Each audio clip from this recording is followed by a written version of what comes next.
যোনে বুজিব লাগে তেওঁলোকে বুজিছে আৰু য'তে আমি কৈছো যে এই মাটি অসমীয়াৰ তেওঁলোকে আজিকালি নিজে আঁতৰি যোৱাৰ পৰম্পৰাও আৰম্ভ কৰিছে।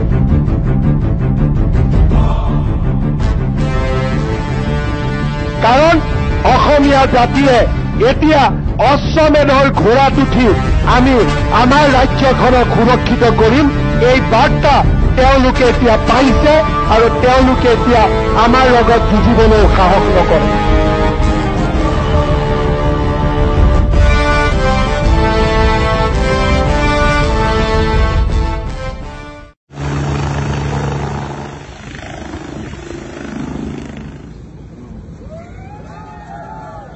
চিন্তাপুৰৰ একদম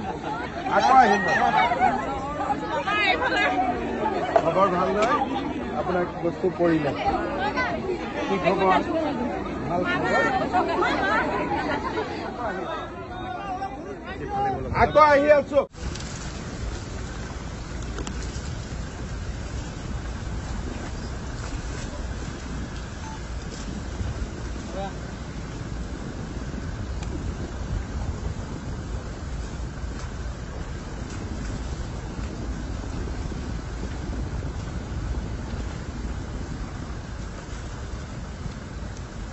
যে হোৱাটছআপ কৰি আছে মই খালি এটাই আবেদন জনাম যে আমাৰ ইমান দল সংগঠন আৰু আমাৰ নামঘৰ অনুষ্ঠান ইমান আছে সকলোৱে এটা কথা লক্ষ্য ৰাখিব লাগে যে প্ৰথম দুঘৰ আহে তাৰ পিছত 10 ঘৰ হয় দুঘৰ আহোঁতে স্থানীয় ৰাইজে বাধা দিব লাগে আজি ধৰক মই এতিয়া যিমান ডাঙৰ লিষ্ট পাইছো যে মই গোটেই জীৱনটো মুখ্যমন্ত্ৰী হৈ থাকিলেও ইমান খালী কৰিব পাৰিম নে নাই মোৰ ডাউট হৈ গৈছে কাৰণ ময়ো নাজানিছিলো যে অসমত ইমান মাটি বেদখল হৈ আছে এতিয়া ফেচবুক খুলিলেই মামা আমাৰ ইয়াতো আছে মুখ্যমন্ত্ৰী মহোদয় আমাৰ ইয়াতো আছে কালি মাৰ্ঘেৰিটাৰ এমএলএ কৈছে যে মাৰ্ঘেৰিটাত বহুত মানুহ সোমাই গৈছে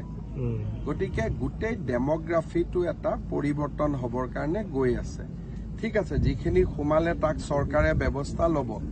আৰু যাতে নতুন মানুহ কোনো জায়গাত সোমাব নোৱাৰে তাৰ কাৰণে স্থানীয় ৰাইজ সচেতন হ'ব লাগিব ৰাইজে মোক কৈছে ইয়াত ড্ৰাগছ পোৱা আৰম্ভ কৰিছিলে চুৰি মটৰচাইকেল মাৰণাস্ত্ৰ ইয়াত বহুত নিগেটিভ এটা অঞ্চললৈ ৰূপান্তৰ হৈছিল এতিয়া এই অঞ্চলটোক আপোনালোক সকলোৱে মিলি এটা পজিটিভ কৰিব পাৰিব আৰু আমি চাওঁ যে যিমান শিল বালি আছে ফৰেষ্ট ডিপাৰ্টমেণ্টৰ নিয়মত যাতে স্থানীয় লৰাই ব্যৱসায় কৰিব পাৰে তাৰ কাৰণে আমি ব্যৱস্থা কৰি দিম যাতে কোনো চুৰ কৰিব নালাগে আমি ধুনীয়াকৈ নিয়ম মাফিক বহুত কাম কৰিব পাৰিম গতিকে মই উচ্ছেদৰ পিছত বা মানুহখিনি আঁতৰি যোৱাৰ পিছত নিয়মৰ গণ্ডিৰ ভিতৰত থাকি কেনেকৈ স্থানীয় ৰাইজো ইয়াৰ পৰা উপকৃত হ'ব পাৰে মাটিখিনিও সংৰক্ষিত হৈ থাকে